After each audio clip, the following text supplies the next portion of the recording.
The rain had stopped an hour ago, but the streets were still wet and cold. 15-year-old Maya sat on the corner of Fifth Avenue, watching people walk past her like she was invisible. Some looked away quickly. Others pretended they didn't see her at all. She had gotten used to it over the past 3 months. Her stomach growled again. She hadn't eaten since yesterday morning when someone had left half a sandwich on a bench. Maya pulled her thin jacket tighter around her shoulders and looked down at the violin case next to her. It was old and scratched, covered in stickers that were peeling off at the edges. But inside was the only thing she had left from her old life.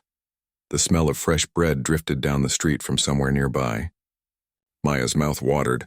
She picked up her violin case and started walking toward the smell, her worn-out sneakers making soft sounds on the wet pavement. That's when she saw it.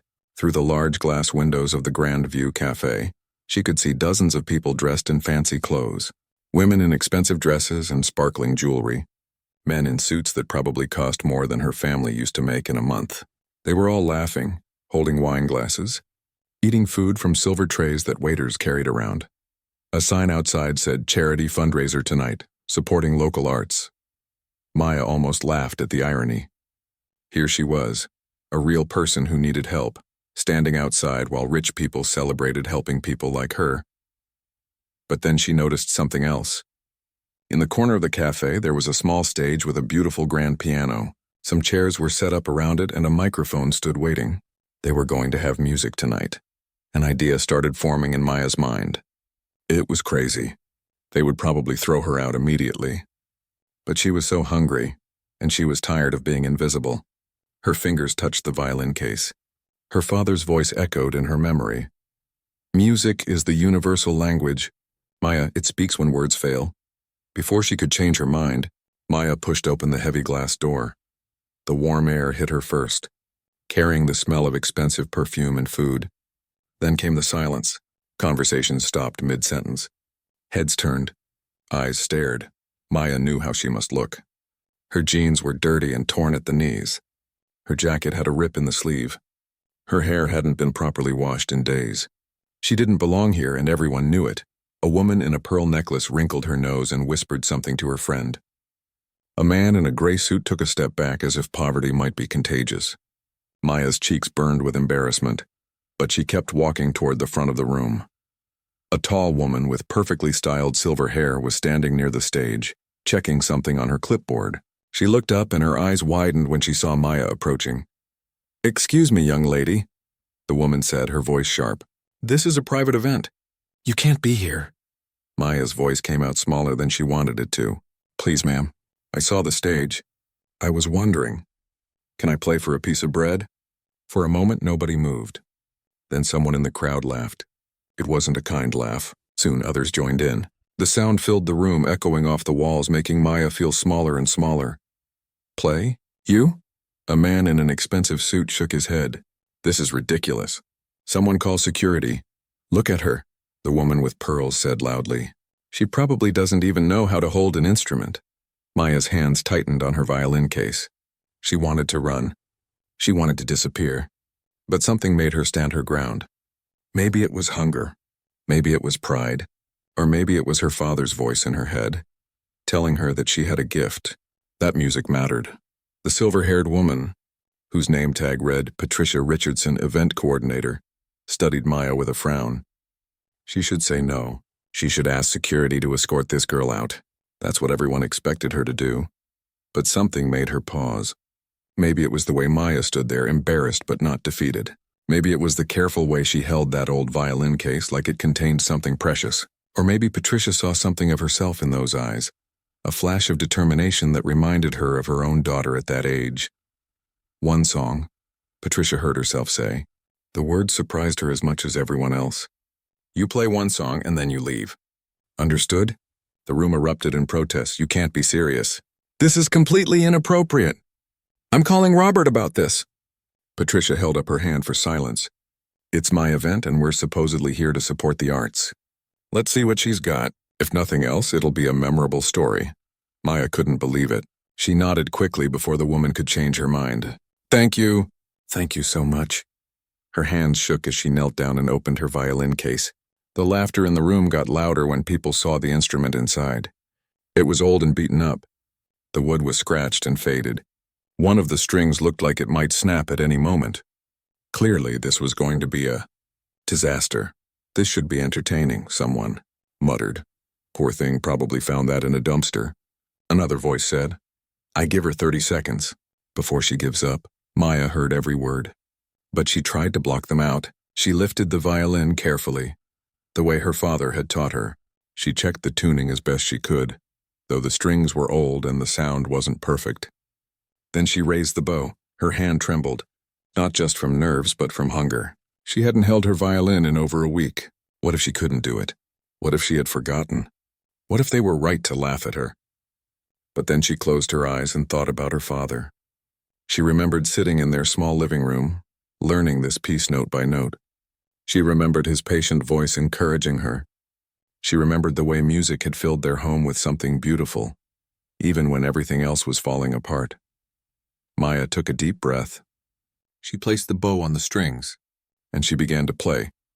The first note hung in the air like a question. Then came the second and the third. Slowly, carefully, Maya poured everything she had into the music. She played Meditation from Thais, the piece her father had loved most. Something magical happened then. The laughter stopped. The whispers died away. One by one, the people in that fancy cafe fell completely silent. The sound that came from that broken violin wasn't perfect. The instrument was flawed, and Maya's hands shook from hunger and cold. But none of that mattered, because what filled the room wasn't just music. It was emotion. It was story. It was every moment of pain and loss and hope that Maya had lived through in the past 3 months. She played about losing her father to cancer. She played about watching her mother get sick. She played about the medical bills that swallowed their savings. She played about the day they lost their home. She played about cold nights and empty stomachs and people who looked right through her. And somewhere in that room, hearts that had been closed for a long time began to crack open.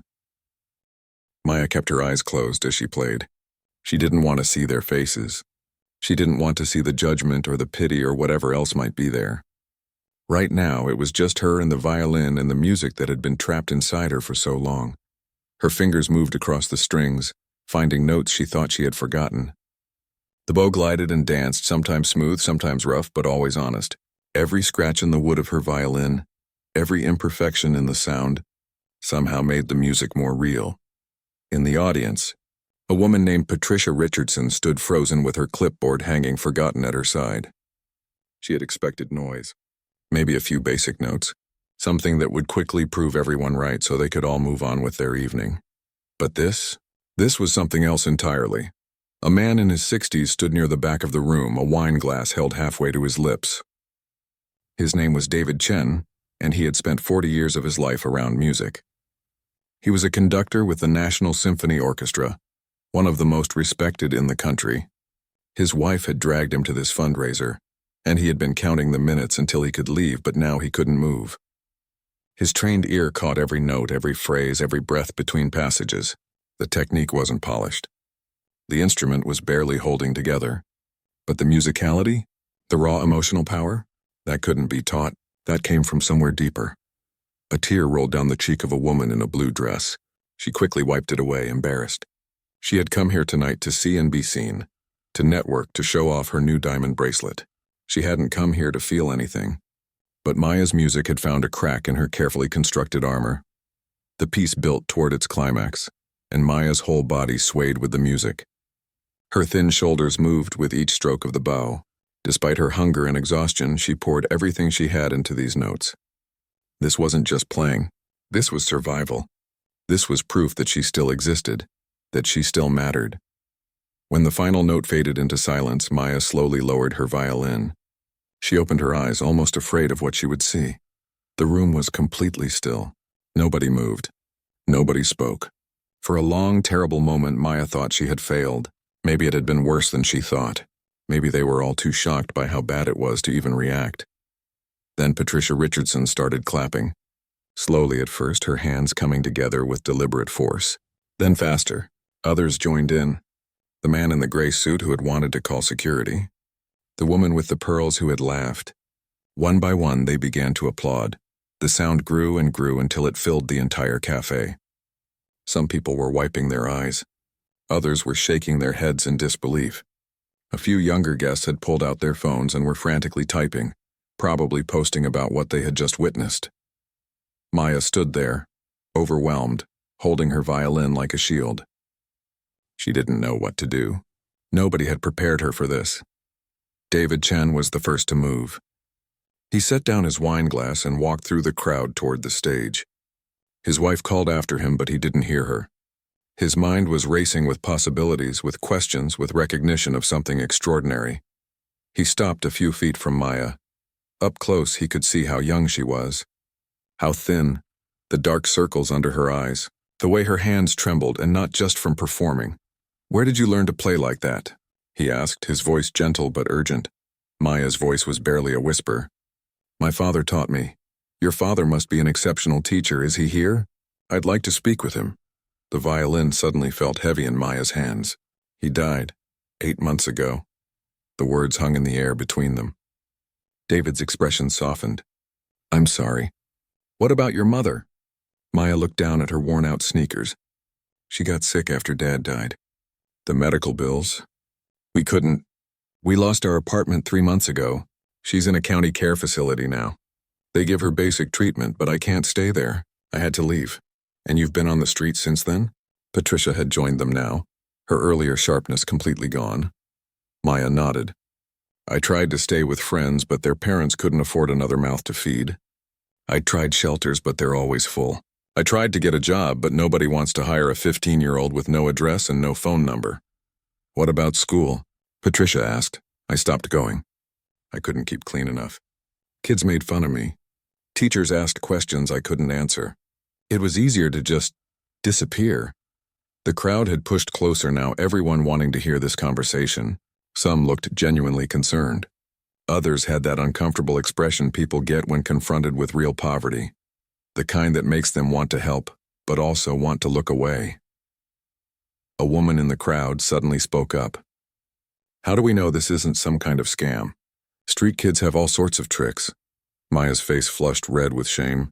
She started to pack up her violin, her hands fumbling with the case. "I'm sorry. I shouldn't have come here. I just wanted some food. I'll go now." "Wait." David's voice was firm. He turned to face the crowd, and there was something in his expression that made even the skeptics quiet down. "I've spent my entire life around musicians. I've heard child prodigies from the best schools in the world. I've worked with soloists who trained at Juilliard and Curtis. What I just heard wasn't a trick or a scam. That was genuine talent, the kind that comes along maybe once in a generation." He turned back to Maya. "That piece you played, Meditation from Thais, it's not an easy piece. You played it entirely from memory, didn't you?" Maya nodded. "How many pieces do you know by heart?" "I don't know. Maybe 50? My dad and I used to practice every day. Even when we didn't have much money for other things, we always had music." David's mind was made up. "I want to help you. Not just with food, though we'll start with that. I want to help you get off the streets. I want to help you develop your talent properly." Maya had heard promises before, well-meaning people who said they would help and then disappeared when things got complicated. She had learned not to trust easily. "Why?" she asked, her voice challenging. "You don't know me. In 10 minutes, you'll leave here and forget all about this." "Because I know what it's like to almost lose everything," David said quietly. "When I was young, my family came to this country with nothing. We were immigrants and nobody wanted to give us a chance. But someone did. One person believed in me and gave me an opportunity. That person changed my entire life. Maybe it's my turn to pay that forward." Patricia stepped forward, pulling out her phone. "I'm calling the shelter program I work with. We can get you a bed tonight and a hot meal, a real one, not just bread. And tomorrow," David added, "you come to the symphony hall. Bring your violin. I want my colleagues to hear you play. We have scholarship programs, resources, connections. But first we need to get you stable." Maya looked between these two strangers offering to help her. Part of her wanted to run, to protect herself from the disappointment that would come when these promises fell apart like all the others. But another part of her, the part that had just poured her heart into that music, wanted desperately to believe. "Okay," she whispered. "Okay." Patricia was already on her phone, making calls, her organizational skills kicking into high gear. David was talking to his wife, who had joined them on the stage, explaining what he wanted to do. The crowd was buzzing with conversation, everyone suddenly an expert on what should happen next. But Maya just stood there, holding her father's violin, allowing herself the smallest flicker of hope. Maybe, just maybe, this was the beginning of something different. Maybe the music had spoken loud enough to be heard. As the cafe staff brought out plates of food for her, Maya realized something. She had asked for a piece of bread, but what she was being offered was so much more than that. She was being offered a chance. The question now was whether she was brave enough to take it. Maya sat in the back of Patricia's car, staring out the window as streetlights flickered past. Her stomach was full for the first time in days. The cafe staff had brought her pasta, bread, salad, and even a slice of chocolate cake. She had eaten slowly, trying not to look desperate, even though she wanted to devour everything in sight. Now, holding a takeout container with leftovers on her lap, she felt surreal. Was this really happening? In a few minutes, she would have a real bed to sleep in. A shower, clean clothes, things she used to take for granted felt like impossible luxuries now. The shelter has a bed available tonight, Patricia said from the driver's seat, glancing at Maya in the rearview mirror. It's a good place. Clean, safe. They work specifically with teenagers. Tomorrow we'll figure out next steps. Maya nodded but didn't say anything. She had been to shelters before. Some were okay. Some were terrible. She had learned to keep her expectations low. The New Hope Youth Center was different from what Maya expected. It wasn't a big warehouse full of cots and desperate people. It was a converted house with actual bedrooms, a common area, and a kitchen. The night supervisor, a kind woman named Rosa, showed Maya to a small room with 2 beds. Your roommate is already asleep, Rosa whispered. Bathroom is down the hall. There are towels in the closet. Take a shower, get some rest. We'll talk more in the morning. Maya stood in the shower for 20 minutes watching dirt and grime swirl down the drain. The hot water felt like heaven. She scrubbed her hair 3 times trying to get it clean. When she finally stepped out, she barely recognized herself in the foggy mirror. That night, lying in a real bed with clean sheets, Maya couldn't sleep. Her body was exhausted, but her mind wouldn't stop racing. What if David changed his mind? What if this was all just a momentary feeling of charity that would fade by morning? She had learned the hard way that people's promises often disappeared in the daylight. She reached over to touch her violin case on the floor beside the bed. It was still there. Real, solid. The one thing that hadn't abandoned her. The next morning, Maya woke to sunlight streaming through the window. For a moment she panicked, not remembering where she was. Then it all came back. The cafe, the music, the promises. Her roommate, a girl about her age with short black hair, was sitting on the other bed watching her. You're the violin girl, she said. Everyone's talking about you. Rosa showed us a video someone posted online. You're kind of famous now. Maya sat up quickly. What video? The girl held out her phone. On the screen, Maya watched herself playing in the cafe. Someone had filmed her entire performance. The video had been posted just hours ago, but it already had thousands of views. Hundreds of comments filled the screen. This made me cry. That girl has a gift. How can we help her? This is what real talent looks like. But there were other comments too. Skeptical ones, mean ones. People who thought it was staged or fake. People who said she was probably scamming everyone. Maya's stomach twisted. Don't read the negative stuff, her roommate said, pulling the phone back. There are jerks everywhere. What matters is you played amazing, and now you've got a chance.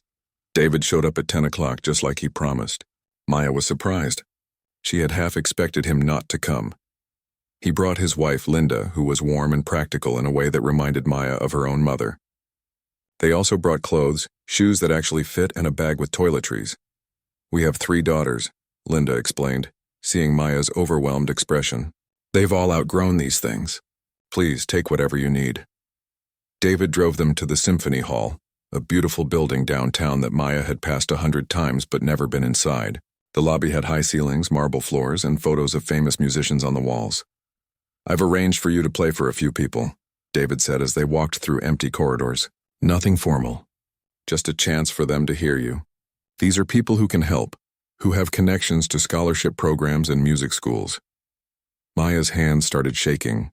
Last night, playing in that cafe, she had nothing to lose. But now she had hope, and that made everything scarier.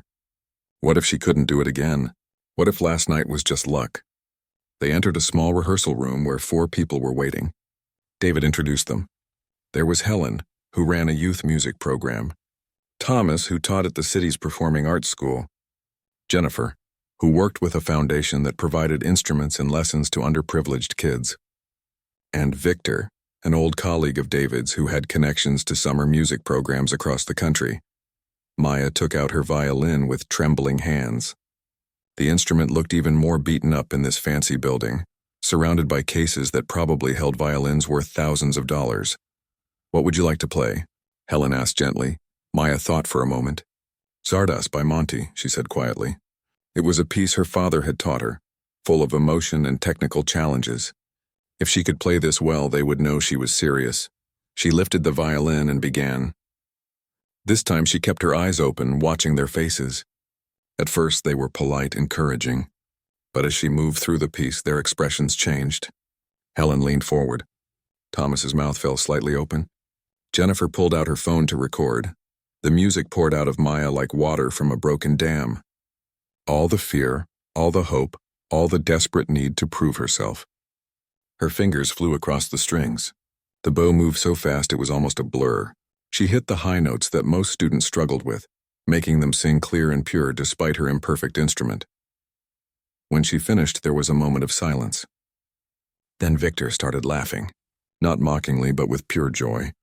"David, you weren't exaggerating," he said, shaking his head. "This child is extraordinary."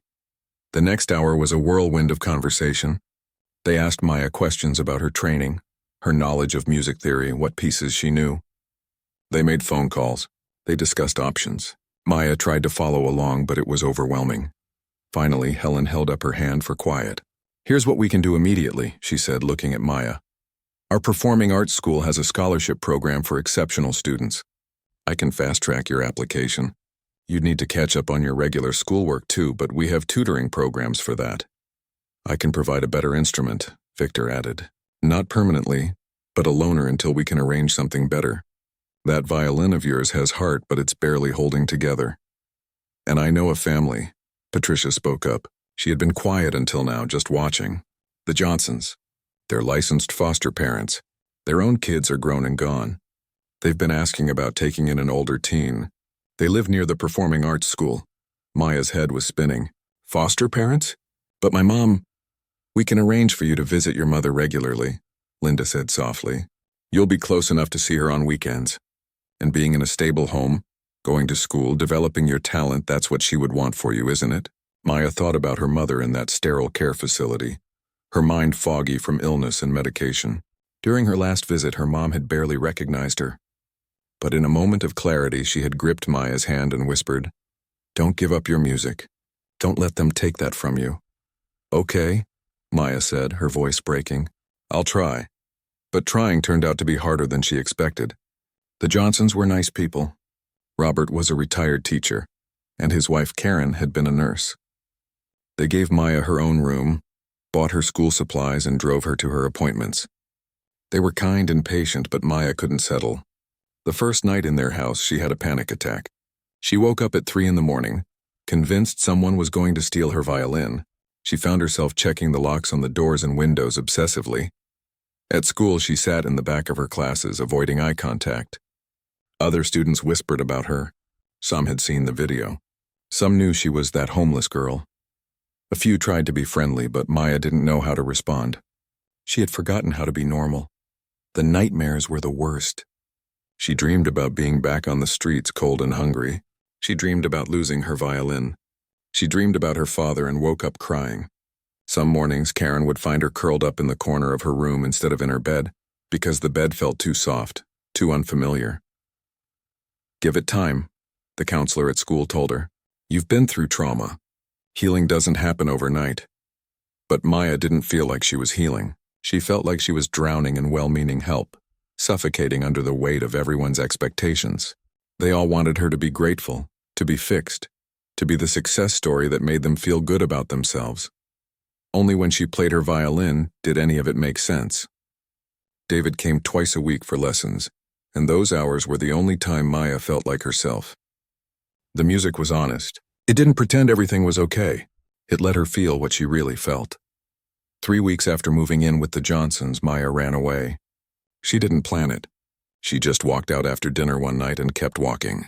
Her feet carried her back to the old neighborhood, to the doorway where she used to sleep. She sat there in the dark, holding her violin case, and finally let herself cry. Not quiet tears, but huge gasping sobs that shook her whole body. She cried for her father. She cried for her mother. She cried for the girl she... Robert and Karen found Maya sitting in that doorway, clutching her violin case like a lifeline. They didn't lecture her. They didn't ask 100 questions. Robert just took off his jacket and wrapped it around her shoulders, while Karen sat down right there on the cold concrete beside her. "This was your spot, wasn't it?" Karen asked softly, looking at the doorway that had sheltered Maya from rain and wind for so many nights. Maya nodded, unable to speak. "It must feel safer than our house sometimes," Karen continued, "because at least here you knew what to expect. Nobody could disappoint you. Nobody could leave." The understanding in her voice broke something open in Maya's chest. "I keep waiting," she whispered. "Waiting for it all to fall apart again. Waiting for you to realize I'm too much trouble. Waiting to end up back here." Robert crouched down in front of her. "Maya, I taught high school for 35 years. You know how many kids I saw who went through hard times? Hundreds. And you know what I learned?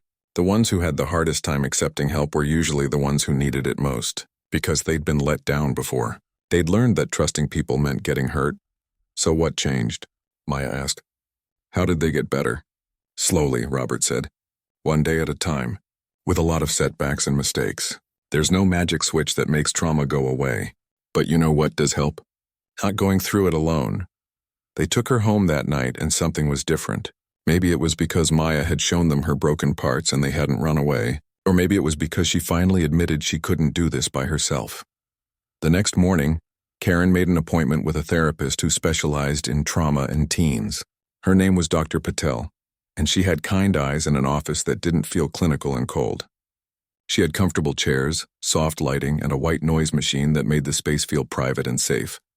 "I'm not here to fix you," Dr. Patel told Maya during their first session. "I'm here to help you understand what you've been through and give you tools to deal with it. The work, though, that's yours to do." Maya met with Dr. Patel twice a week. It was hard. Some sessions Maya barely talked. Other times she couldn't stop crying. They talked about loss and grief, about survivor's guilt, about the shame Maya felt for being homeless, for needing help, for not being able to just get over it. "Your brain is trying to protect you," Dr. Patel explained. "When you panic about losing your violin or can't sleep in your bed, that's not weakness. That's your mind trying to keep you safe based on what you've experienced. We just need to help your brain understand that you're not in danger anymore." School remained a challenge. Maya was smart and caught up quickly on her academic work. But the social part felt impossible. During lunch, she sat alone, watching other kids laugh and joke like they didn't have a care in the world. They probably didn't understand how lucky they were. One day, a girl named Riley sat down across from her. She had bright red hair and wore band t-shirts that looked deliberately too big. "You're the violin girl, right?" Riley said, pulling out her sandwich. "I saw your video. You're really good." Maya tensed, waiting for whatever came next. Pity, usually, or invasive questions about being homeless. But Riley just kept talking. "I play drums. Well, I'm trying to learn. I'm terrible, but it's fun. There's a music room open during lunch if you ever want to practice. It's quieter than the cafeteria." It wasn't much, just a simple invitation. But it was the first time someone at school had treated Maya like a normal person instead of a tragedy. "Maybe," Maya said quietly. "Thanks." Riley became her first real friend. She didn't push, didn't pry, just accepted Maya as she was. Soon, a few other music students started hanging around during lunch. They jammed together in the practice room, and slowly, Maya started to remember what it felt like to just be a teenager. Her lessons with David continued, and with the better instrument Victor had loaned her, Maya's playing reached new heights. David was a patient teacher but also demanding. He pushed her to work on technique, on dynamics, on really understanding the composers she played. "You have natural talent," he told her one afternoon. "But talent alone isn't enough. The musicians who succeed are the ones who work harder than everyone else, who practice when they don't feel like it, who push through frustration and failure." Maya threw herself into practice. Some days she played for hours, losing herself in the music. It was the one place where everything made sense, where she felt in complete control. Her fingers grew calluses. Her shoulder ached from holding the violin. But she didn't care. "Don't forget to live your life too," Karen warned her gently. "Music is important, but so are friends and rest and just being 16. But Maya felt like she was running out of time. She needed to prove herself, to show everyone that their faith in her wasn't misplaced. She needed to become successful enough, good enough that she could help her mother, that she could pay back everyone who had helped her. 6 months after that night in the cafe, David told Maya about an opportunity. "There's a competition coming up," he said. "The regional young musicians competition. Winners get scholarship money and a chance to perform with the symphony. I think you should enter." Maya's stomach dropped. "A competition? In front of judges and an audience?" "I know it's scary," David said. "But you're ready. More than ready. This could open doors for you." Maya practiced obsessively for the competition. She chose Zigeunerweisen by Sarasate, a piece that was technically challenging and emotionally powerful. It told the story of wandering and longing, themes Maya understood in her bones. The night before the competition, Maya couldn't sleep. She lay in bed, her mind racing through every note, every bowstroke, every possible mistake. What if she froze? What if her hands shook? What if everyone realized she didn't belong on that stage? Around midnight, she heard a soft knock on her door. Karen peeked in. "Can't sleep?" Maya shook her head. Karen came in and sat on the edge of the bed. "You know, when I was in nursing school, I almost quit before my final exams. I was convinced I would fail, that I wasn't smart enough, that everyone would see I was a fraud." "What changed your mind?" Maya asked. "My grandmother told me something. She said, the only real failure is not trying. Everything else is just information. Whether you win tomorrow or not doesn't define you. What defines you is having the courage to walk onto that stage at all." The competition was held in a beautiful concert hall downtown. Maya arrived with Robert, Karen, David, and Linda. Patricia came too, along with her roommate Riley and a few other friends from school. Even Dr. Patel was there, sitting in the back. Backstage, Maya watched other competitors. They all looked so confident, so polished. They had expensive instruments and designer concert clothes. Maya wore a simple black dress that Linda had helped her pick out, and she carried Victor's loaned violin. A girl nearby was warming up, playing complex passages that sounded perfect. She noticed Maya watching and smiled.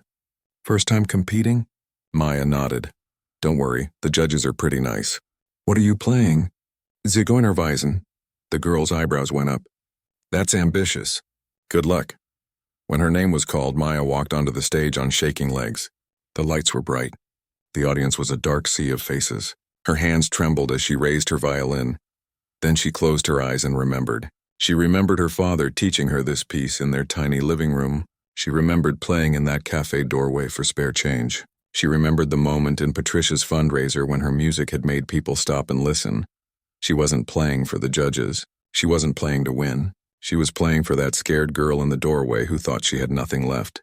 She was playing for her father, who had believed music could save her.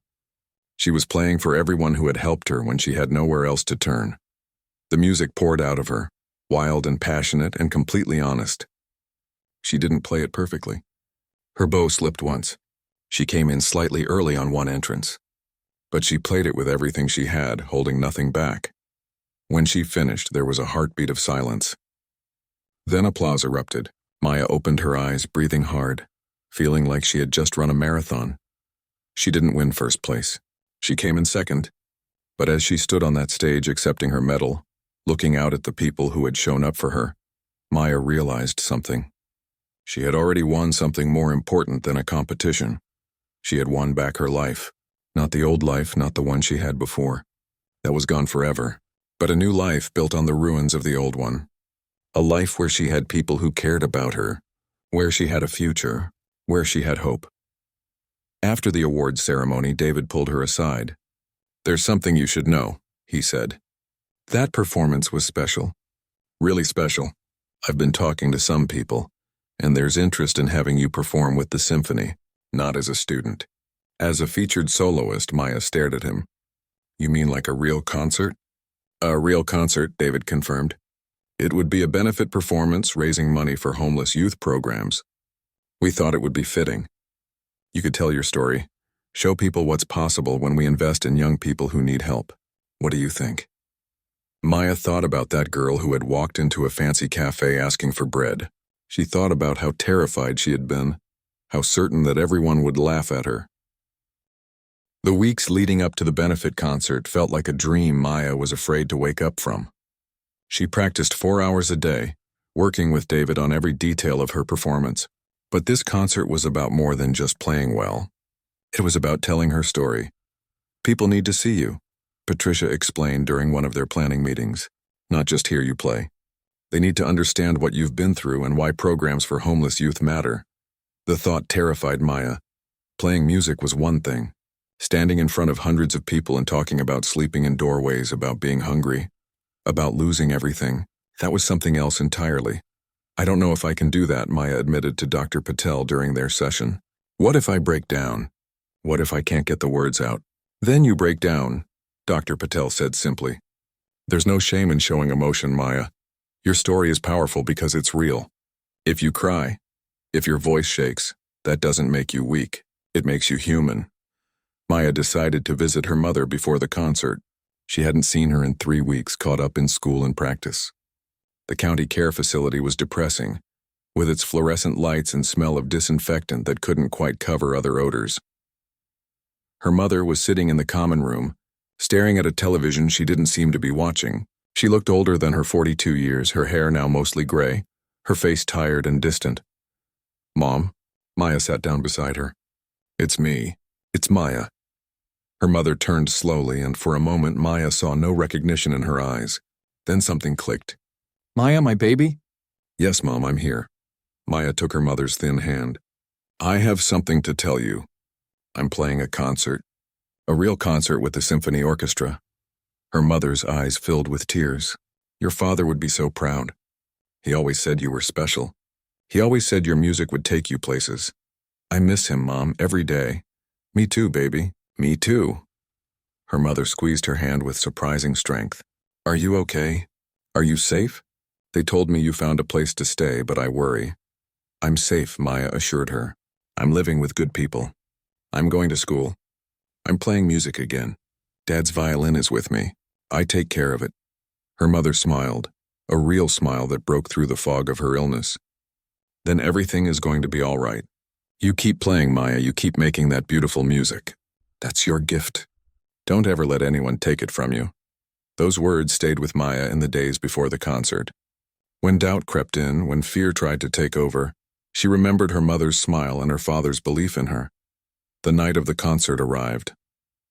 Maya stood backstage at the Grand Symphony Hall, wearing a beautiful deep blue dress that Linda had helped her choose. Victor had surprised her that afternoon with an incredible gift. Not a loaned violin, but her own. It was a gorgeous instrument, not brand new but professionally restored, with a rich, warm tone that made her old violin sound like a toy. Every serious musician needs their own instrument, Victor had said. This one found its way to me years ago, and I've been waiting for the right person to give it to. I think your father would approve. Maya had cried, holding the violin like it was made of glass. Now, as she waited to go on stage, she felt its weight in her hands and drew strength from it. The auditorium was packed. Over 1,000 people had bought tickets. Patricia had worked tirelessly to promote the event, and the video of Maya playing in the cafe had helped. People were curious. They wanted to see the homeless girl who could play like an angel. David came backstage looking sharp in his conductor's tuxedo. How are you feeling? Terrified, Maya admitted. But ready, I think. Good. Terror means you care. The day you stop being nervous before a performance is the day you should worry. He squeezed her shoulder. You've got this. Just play from your heart like you always do. The lights dimmed. David walked onto the stage to thunderous applause. Maya watched from the wings as he addressed the audience. Ladies and gentlemen, thank you for coming tonight. This is not just a concert. This is a call to action. In our city right now, there are thousands of young people without homes, without families, without hope. They sleep in doorways and under bridges. They go hungry. They become invisible. He paused, letting his words sink in. But these young people have talents, dreams, and potential. They're not statistics. They're human beings who deserve a chance. Tonight, you're going to hear from one of them. 18 months ago, Maya was sleeping on the streets, playing her violin for spare change. Tonight she's here to share her gift with you and to remind us all what's possible when we choose to see people instead of problems. The applause was warm as David gestured for Maya to come out. She walked onto the stage, her legs somehow carrying her forward despite feeling like water. The lights were bright. The audience was a vast darkness beyond the stage. She could feel hundreds of eyes on her. Maya stood at the microphone, her heart pounding so hard she was sure everyone could hear it. For a moment, she couldn't speak. Then she saw Robert and Karen in the third row, both giving her encouraging smiles. Riley was there too, holding up her phone to record. Patricia dabbed at her eyes with a tissue. "I was 15 when I lost everything," Maya began, her voice small but steady. "My father died of cancer. My mother got sick. We lost our apartment. I ended up on the streets with nothing but my father's violin." She could hear the complete silence in the auditorium. Everyone was listening. I was invisible for 3 months. Thousands of people walked past me every day, but they didn't see me. I was just part of the scenery, like a fire hydrant or a trash can. Sometimes people would drop coins in my violin case without even looking at my face. Maya's voice grew stronger. Then one night I walked into a cafe where rich people were having a fundraiser. I was so hungry. I asked if I could play for a piece of bread. They laughed at me. They thought I was a joke. But someone gave me a chance. One person decided to see me as a human being instead of a problem. And that changed everything. She looked at David, who stood ready to conduct.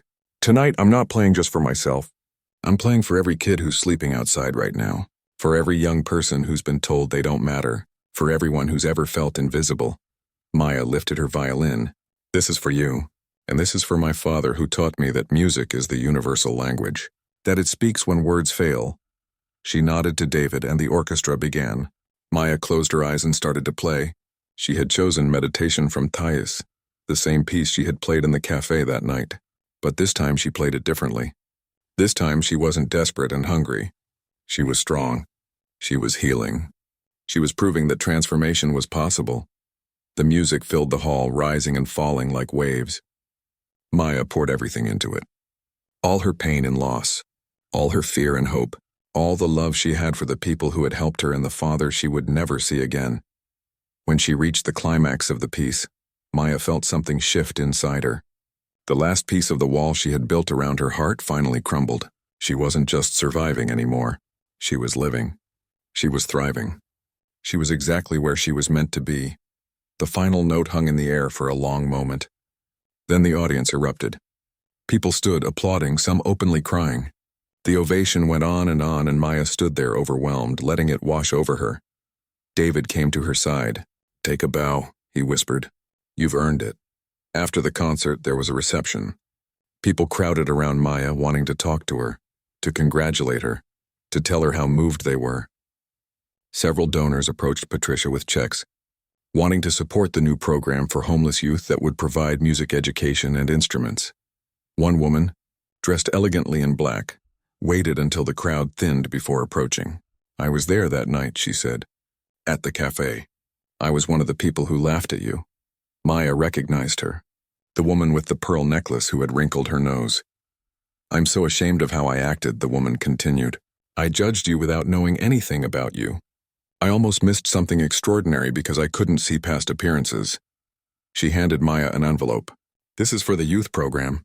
I want to make sure other kids get the chances you got." Maya took the envelope, but what she said next surprised even herself. "Thank you. But the best thing you can do is remember this feeling the next time you see someone homeless. See them, really see them, because we're all just people trying to survive." As the evening wound down, Maya found herself on the stage again, alone this time. The auditorium was empty now except for the crew cleaning up. She sat down with her violin and played quietly, just for herself. She thought about that scared girl who had walked into a cafe asking for bread. She thought about all the nights sleeping in doorways. She thought about her father and her mother and all the people who had helped her along the way. The journey wasn't over. She still had hard days. She still struggled sometimes with trust and anxiety. Her mother was still sick. There was still so much uncertainty ahead. But Maya had learned something important. She had learned that asking for help wasn't weakness, that accepting kindness wasn't shameful, that being broken didn't mean being worthless. She had walked into that cafe asking for a piece of bread. What she had received instead was immeasurably,